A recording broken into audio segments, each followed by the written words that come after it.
Asin sa sanlibutan, liwanag ng daigdig.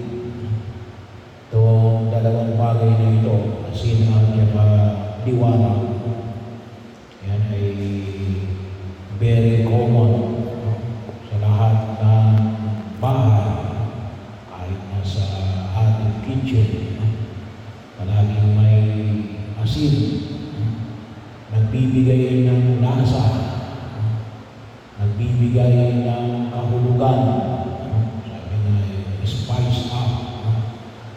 At maliwanag na ipinamanig na Jesus kapag wala na itong alat, ano gagawin ito? Wala na itong kabuluhan, itatapon na lang ito.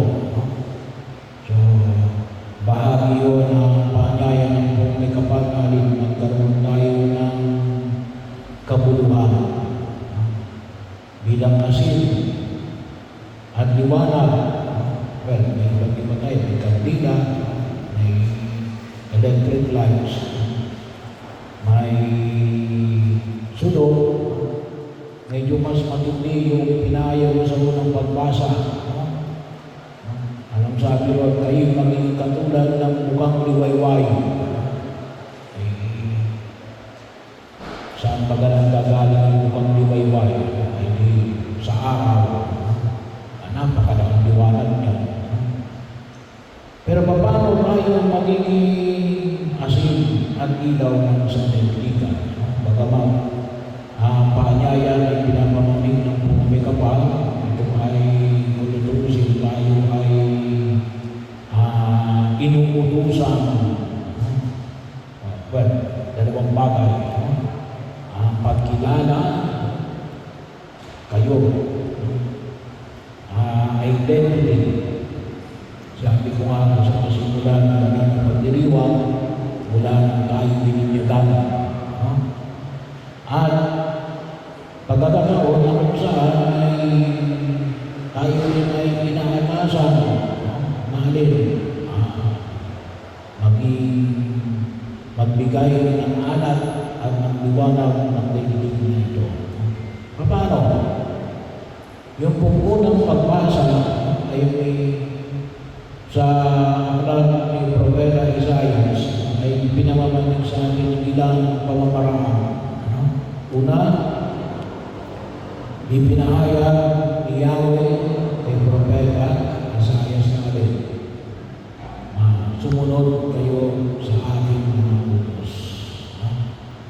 Bahagi yun.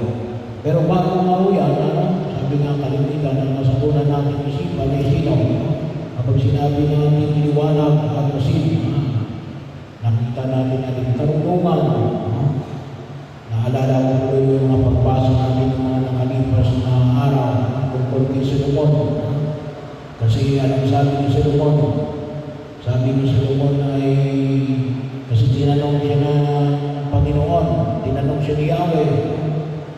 Kasi nag-andong siya ng mga susunugin handog, marami, daan.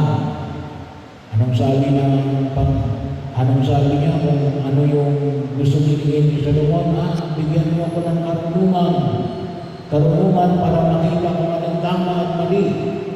Para saan? Paggabayan ko ang aking mga kapwa Israelita, ang aking nasasakupan. So bahagi yun, napakahalaga yung karunungan. Pero hindi usapan yung karunungan. Kasi makita ko natin, kinakailangan natin na tayo ay sumusunod sa utos ng Diyos. Well, alam natin na si Solomon, at may karunungan si Solomon. Pero sabi nga natin, hindi na naman si Solomon. Pero kapag kumisan na nawawala yung karunungan, bakit? Gawa ng kasalanan. Kaya yun ang ipinahayag ni Propeta Isaias. Magkaroon ng pagtugon, maging masunurin sa utos ng Diyos. Iwasan na paglabag sa sampung utos ng Diyos. Iwasan nyo kung tawagin natin ay 7 capital sins. Bakit? Alam nyo,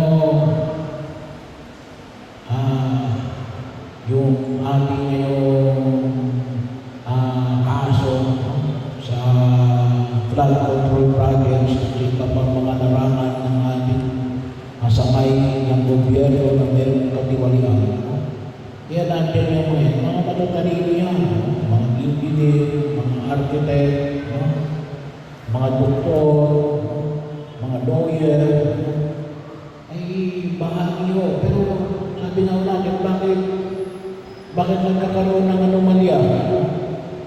Bakit yung isang metro nagiging kalahating metro? Gawa ng kasalanan. Yung pagiging kahaman. Ano mang uri ng kasalanan, nakakapangmang yan. Bahagi ko yun. Haliman doon sa sampung utos ng Diyos, o maaaring kahit na doon sa tinatawag natin 7 capital sins. Makikita natin, hindi din naman yun eh. Nag-aaral yan. Alam na kung gaano kalaki ang 1 kilometro. Bakit hindi marunong magbilang? May kasalanan. Bahagi yun. Nakaka-aperte yun. Hindi lang natin namamalala. So, pero doon mo sa aklat ng Propeta Isaias, hindi lang mo yung masabi natin, bagat marami yung kasalanan, isang pupulos ng Diyos natin. May ilang mga bahagi na binigyan niya ng diin, katulad ng halimbawa ng pang-aalipin. Well, ngayong panahon na ito, wala nang pang-aalipin. Wala nang alipin, tutusin. Meron tayong alipin tigilid at alipin pamamahay ng panahon ng mga nakalipas na mga taon. Pero ano ang ibig sabihin ng pang-alipin? Yung pamimili. Ang tawag na natin ngayon ay illegal detention. Yung pamimili sa kapwa-tao para mapasunod natin. Pananako para mapasunod. Kung isa na dininikis natin. Maaaring din sa pamagitan ng kapag hindi mo gagawin ito, tatanggalin ka sa trabaho. Kaya umahagi rin mo yun kung saan makikita natin. Kaya iwasan natin pa? Yung pananalita. Kasalanan sa pananalita. Yung pagmumura. Yung pang-aapi. Yung pagbubuli. Yung sabi nga natin yung pagmamaliit sa kapwa-tao. Bahagi rin yun na kung saan ay pagmamata pobre ay iwasan natin yung mga bagay na ito na kung saan ay gawa ng ating pananalita. Magkaman salita lang yan, pero may kapangyarihan yung salita.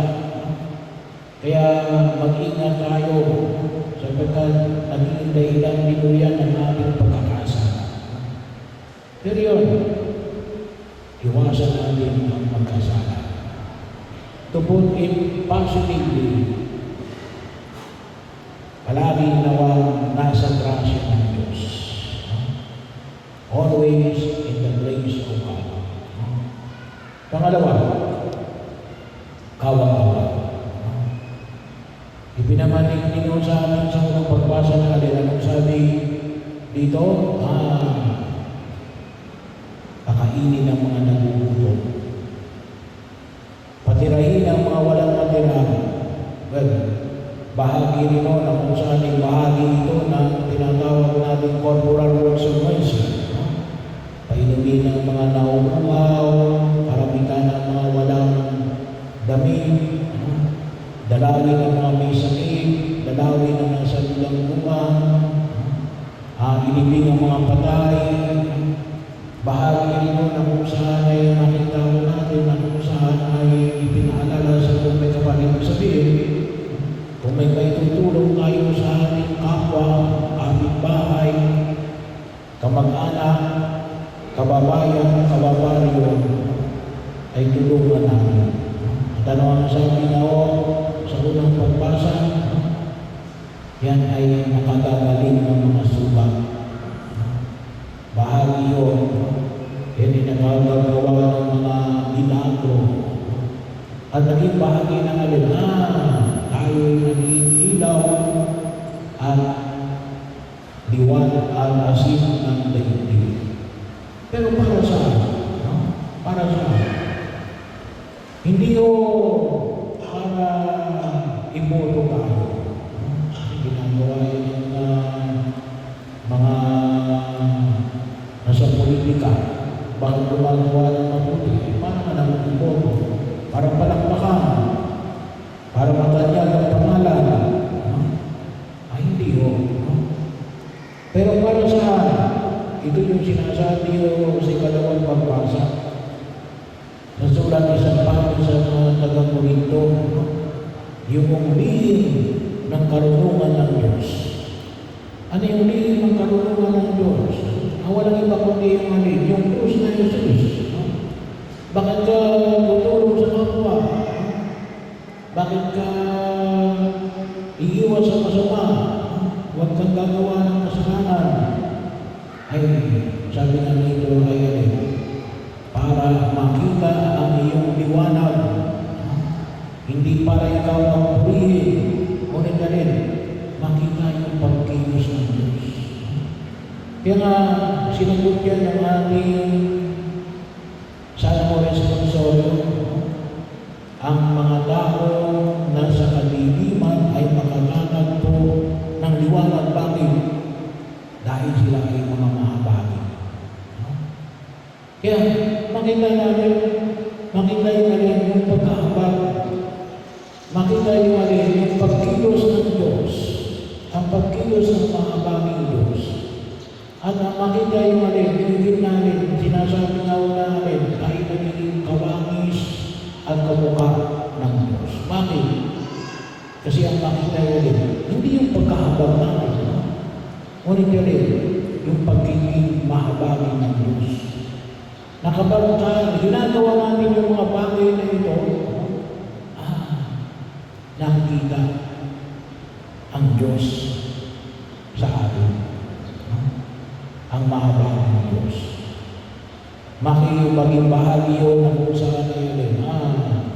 Yun ang tunay na asin ng sangkalupaan at liwanag ng daigdig. Na nakikita sa ating pagkilos yung na tayo ay nagiging bahagi, nagiging kaakibat, nagiging kapartner ng Diyos na kailanman ay nananatili, nagbibigay ng liwanag ng kanyang pagkain.